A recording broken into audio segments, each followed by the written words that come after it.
Yo, still Mills, what's the deal, man? Yo, man,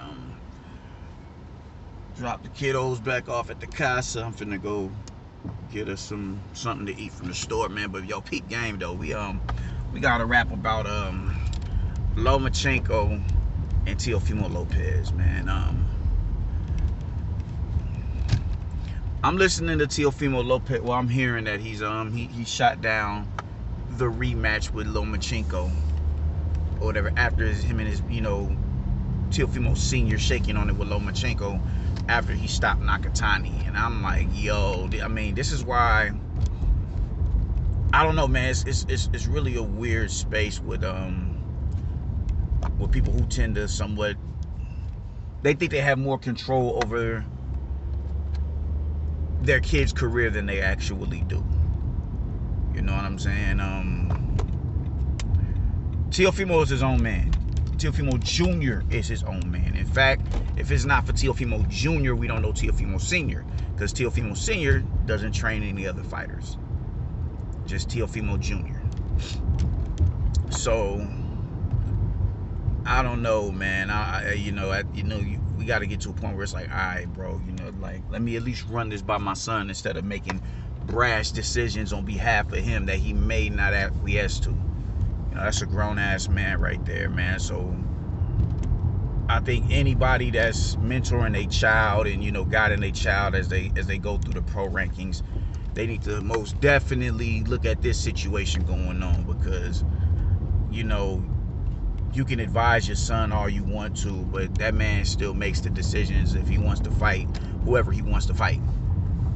So what he's talking about is going up and fighting Josh Taylor.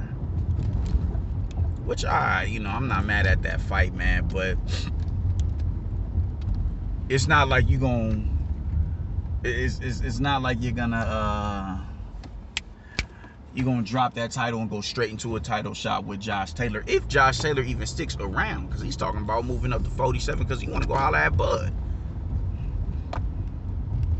So after Cambosos, you planning on jumping up to 30 to junior welterweight or super lightweight or whatever y'all want to call it? My thing is this, man. I've been on record saying a rematch, because I think a rematch is necessary. A rematch, Lomachenko is going to work out on that dude. That good old Kanye West workout plan. That's what it's going to be in the rematch, man. And I think he knows that. I think he knows that, man. What do you say, fighting my leftovers and all this and all that? Which, I mean, he technically has a point. They are his leftovers. They are his leftovers. If he fights Richard Comey, that's most definitely his leftover. And Lomachenko isn't going to be able to beat Richard Comey in the same fashion that Teofimo did. However, he did brutally stop Nakatani. So he has that going in his favor. But I don't think Teofimo is too much of a headache. And I think I don't think he's ready to lose his OG just yet. I don't think he's ready. I think he's gonna be petty. The thing is, when you talk about he wouldn't have gave me the rematch, well, yeah, even with that, it's kind of like, you understand both points because we can say whatever the fuck we want to say, but Teofimo Lopez was a champion going into that fight with Lomachenko. And he still kind of got played like, I mean, Lomachenko did come up off a little bit more paper and get, to hit Teofimo's mark as far as his purse is concerned. But he did, in his eyes, kind of pull some diva shit. And he was like, all right, okay, you better win this fight. With the no rematch clause and everything. So I on one hand, I get Teofimo Lopez, I do. But on another hand, it's like, you do gotta understand that you wasn't the top dog, homie. Like, you wasn't him. Lomachenko was him.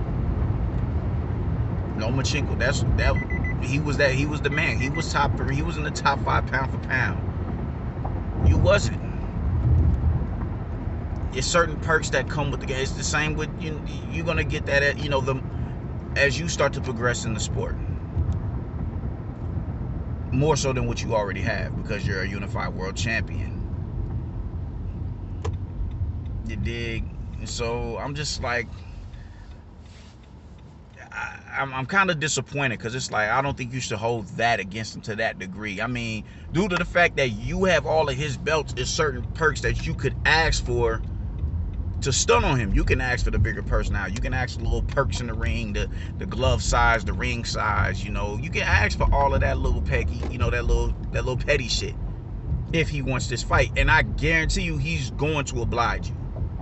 He's going to concede to whatever it is you want, because he wants that get back. But I don't think you want to deal with the headache. And not to mention, that's a big money fight right there. That's going to be a lot of money in that fight. A lot of money. A lot of money. You got what, like, here I go again counting niggas' pockets. You know, you got like 2 points. You can pretty much, I can guarantee you to double whatever it is you made for that, you know, for your first fight. I wouldn't be surprised if it tripled.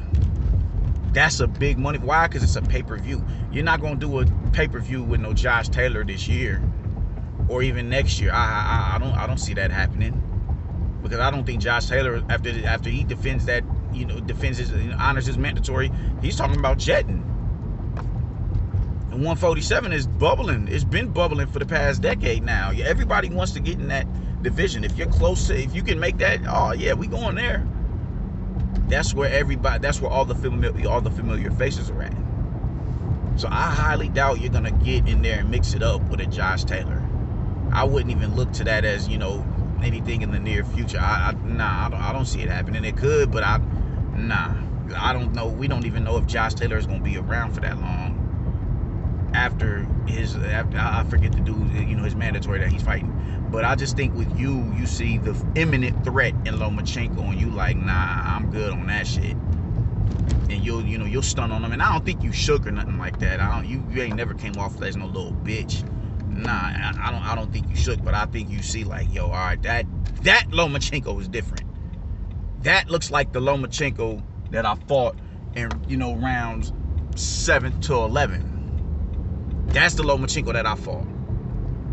That's him. And now that he's more familiar with you, he's a lot more comfortable with your power. Oh yeah, he's gonna be a lot more full throttle on the gas if y'all were to rematch. You know, everybody talking about this money situation, you know, money this, money that. You gonna triple? I can almost, I damn near guarantee you'll triple your price from that first fight, because all that fight, and the first fight did big numbers, and everybody was just salivating at the mouth to see Lomachenko lose. And when he lost, everybody, you know, they jumped out the window and ran with all these narratives and just, you know, really played the loss in a lot, you know, more drag out than what it actually was. So, you know, motherfuckers are like, oh man, I'll pay him to see them do that again. Or it's a lot of people that's like, man, after that Nakatani fight, I don't think Teofimo can beat that dude. So it adds a certain mystique to the fight that you could get if you was to sign that contract and run it with that dude. Man, I do think you need to run that back with him, because I don't think that yes, a lot of people who scored that fight a draw. A lot of people. And even in the fight, like I said, I don't think you outboxed him, even though you can argue that you did. But I just, that didn't seem like a boxing lesson to me. That seemed like somebody who was respecting somebody's power, which is all right. And you can even say that it's a box. You know, he outboxed him. I'm gonna argue against it. I will, but I'd understand where you're coming from. But I think that's a fight that you should most definitely reconsider running it back with, man, because that's going to be a big fight. And that could fuck around and be a trilogy. A trilogy, like a historic trilogy. So where people is going to be looking at that fight for years and years and years and years and years to come. That's the ultimate goal, right? To create memorable moments in the sport. So I think you should reconsider that shit, dude. That was a damn good fight, a real entertaining fight. And I guarantee the second one will be even more entertaining, and I guarantee the second one will be a lot more lucrative than the first one. You know, don't let orneriness fuck that up for you.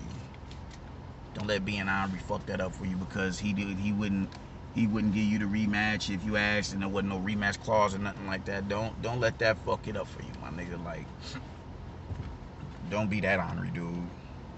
Don't be him. Go in there, and if you can beat him in the manner that you think you can beat him, man, or that it shouldn't be no problem this time around. This time you can beat him even more soundly. You'll have a better gas tank. You know, y'all are used to each other now. Y'all been 12 rounds with each other. Man, go in there and get that back, man. Because we need to see that. Boxing needs that fight. Make it happen, homie. Peace.